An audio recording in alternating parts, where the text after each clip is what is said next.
recording? Oh, it is recording. God, I don't want to be recording. I don't know what to do. I just feel like no one can help me. I was just like trying to process stuff and I was thinking, I was writing and diagramming, and I was thinking that there's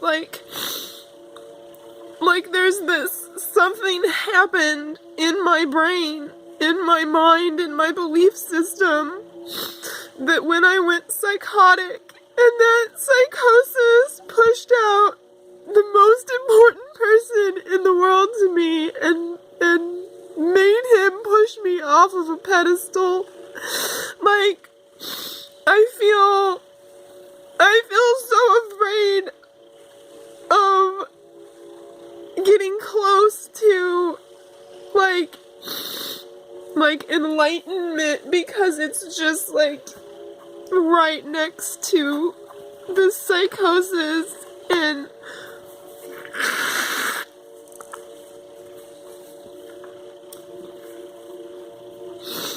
the psychosis is really messed up in and of itself, because I didn't feel psychotic. I felt like I was, like, ascending.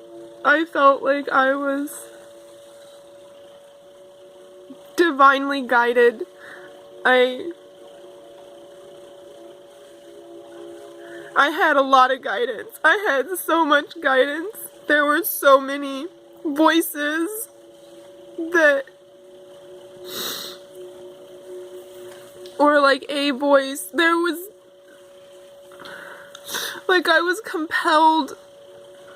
I don't know. That's not even what I was trying to talk about. God, I don't want to be making a video. I don't know.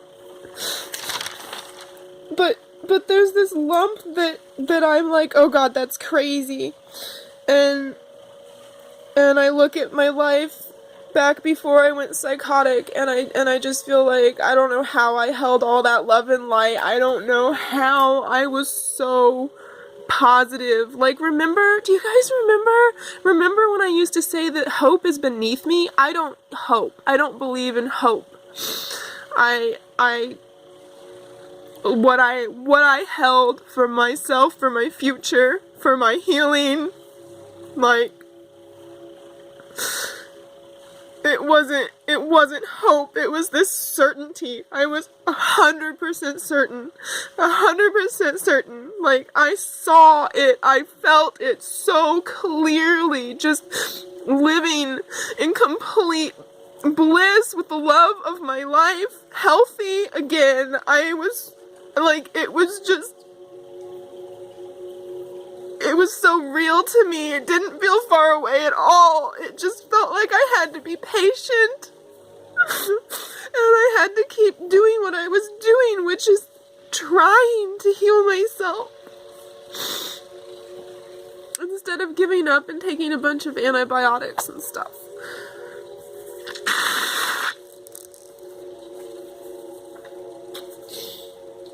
But anyway, the reason that I picked up the phone is because I hit this wall, and I always hit this wall, because I feel like there's no, like, this is like the only thing that I want out of the internet. This is the only thing I want out of life, is like help me understand this, and help me deal with this. Like, no one understands. No one understands what I've been through. Like, I knew, like, I have knowings, and I know stuff psychically. I have premonitions, and I get, like, warnings, like voices in my ear, like truth, just loud, like as clear as someone speaking right behind me, and I got that voice. And I said no. I'm not going to give in to that, because I felt like I'd already done that, because I don't know, man, like, I feel like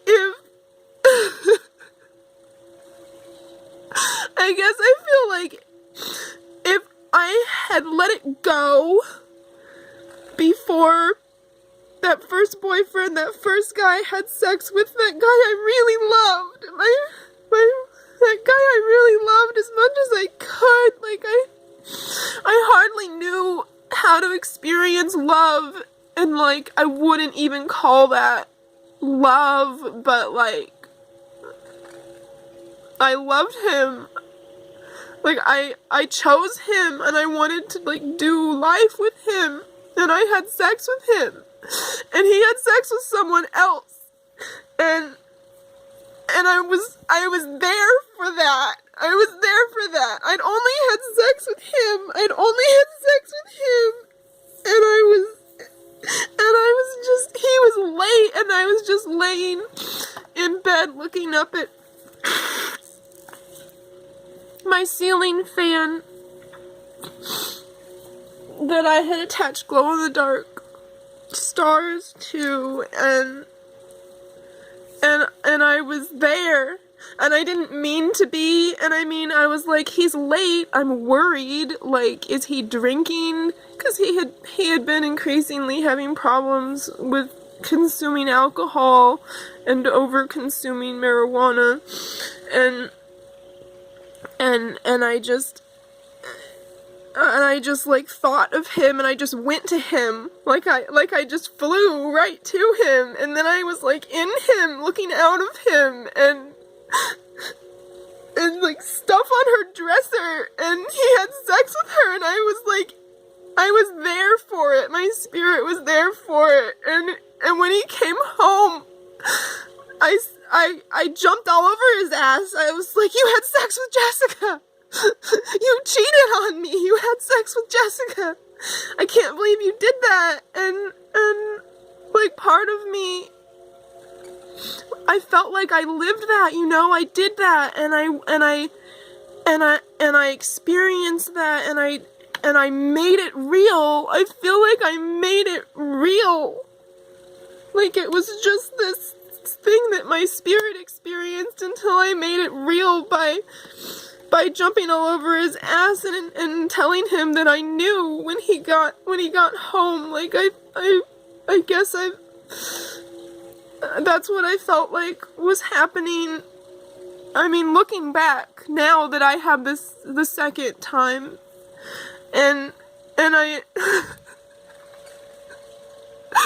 and so when I was fresh out of the state hospital institution, and I still had all these drugs running through my system, all this Thorazine messing me up and making my body hurt so bad. Like, I felt like there was this test. Like, it was this test. I felt like it was this test, and I needed to pass it, and so when that voice came, when I had that knowing, and I was just like, so, just every ounce of me was like, call Sean, call Sean, call Sean, you need to call Sean, he's going to have sex with that girl if you don't call Sean. And I was like, I'm not giving in to that fear. I refused to give in to that fear, but I wasn't able to not give in to that fear. This huge storm came and shook the house, and we didn't even like have internet for some of it, so like I would have had to have like actually called him on the phone, and that doesn't even matter. It doesn't even matter. It's just more bullshit dramatics. But like I couldn't do it. I was so fucking crawling up a wall. Like I don't know, like I don't understand how to describe it to anyone. It's like the house is on fire but no one sees it, and you're just like, there's no fire in your eyes, you don't see any fire, but like you still feel this horrible, just this overwhelming like get out, act now sensation, and I couldn't deal with that, and I was freaking out. I was like spinning out. I was like, I still had that Thorazine in my system. I was still like stepping off of the edge on accident, and the person I was staying with was like just have a drink and go to sleep, and that's what I did. I had a drink and I went to sleep, and so now I'm like, and I like, not like I drank like a whole bunch, like I had like a shot of something, and then like that turned off my intuition, so I was able to go to sleep, and it wasn't, I woke up in the afternoon. I woke up in the afternoon having sex with my boyfriend and this girl I hadn't met in the bed that I used to sleep in My Little Pony filled room. That's where I woke up after I went to sleep that night. That's where I woke up. I woke up just being this spirit moving back and forth through their intercourse. He was having sex with this girl that he barely knew in our bed in my Little Pony room. And I came back into my body that afternoon. It wasn't morning, like I had just woken up, but it was actually afternoon. I came back into my body that afternoon, and it felt like turning inside out, like a water molecule turning inside out. It was like being huge, like infinitely huge, just like the whole universe was like a speck to my eye, and then also just like so microscopically small, and like water pouring back into my body. Water pouring back into my body as I came back into my physical body, having an orgasm from their intercourse. That's how I woke up that day that he was coming to get me, for us to start our lives, for us to correct this stupid little mistake, because I went psychotic that day that he was coming to get me. That's how I woke up. And because I had that experience with my first boyfriend, I was like, well, don't substantiate that fear and that spiritual, like, crazy thing that you just experienced. Like that is just crazy. That's just crazy. And it'll only be real if you substantiate it. And so even though it was like super, super real, I just let it go, and I just acted like everything was fine. And then, like, when we were on the road, on the way, he told me that he had sex with her, and he had a big hickey, and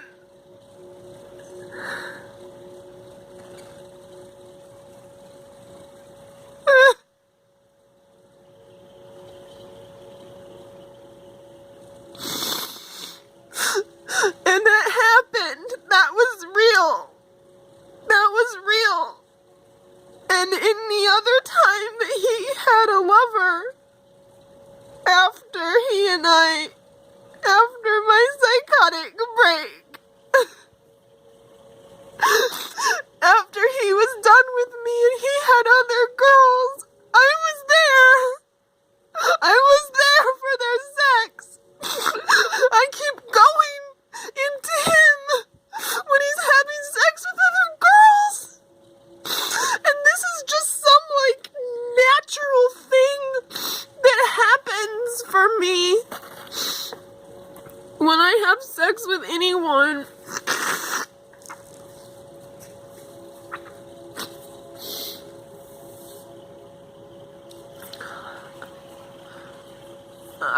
It was happening from the roommate who date raped me, and I just didn't, it made me really suicidal, actually, and I really flipped out on some other friends with that whole suicidal incident, but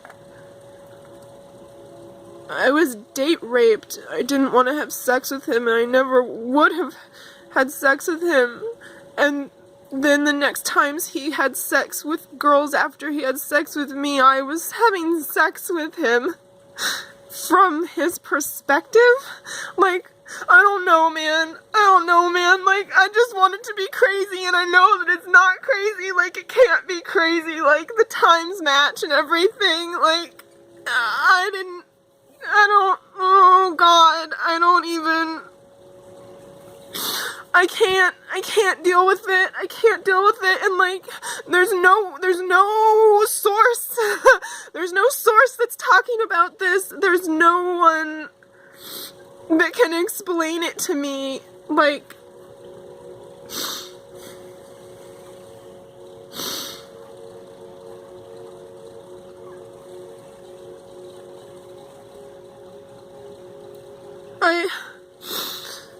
I feel like I completed soul contract with that roommate, not really friend, who sexually abused me and manipulated me and used me. Like, I feel like I completed soul contract with him, and I'm not going to him anymore. And I keep thinking, like, well, maybe then the love of my life, maybe then the love of my life, he can go have sex with someone else now, and I won't be there for it, because I had that date rape incident to interrupt it. And like, maybe that's why I chose that date rape incident, because it made me be tied to someone else's sexual escapades, except I terminated contract with him.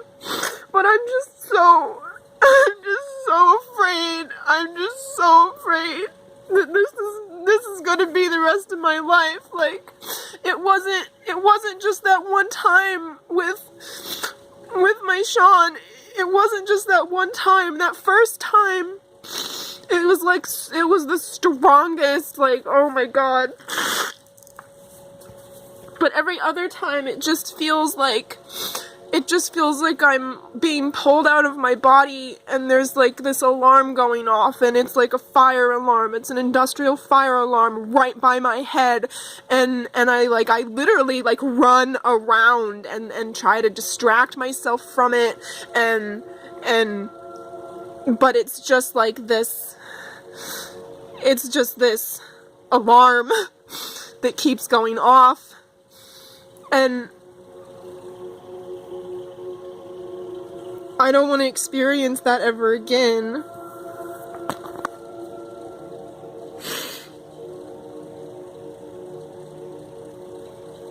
Like, I don't know how to navigate the world from my perspective. That, like, for me at least, sex is not no big thing. It's like a soul covenant. It is a participation in the rest of this life's creation. Like, unless you can cut ties, unless you can release and forgive and cut ties, and like, I thought I did that every which way of Sunday when it was going on with Sean, when we weren't even living together. I hadn't even spoken to him for a month, and I was just like, oh my God. Yeah. So that's where I hit this wall with trying to deal with stuff. Is this, like, I wish I was crazy. I would rather be crazy than not have agency over my soul.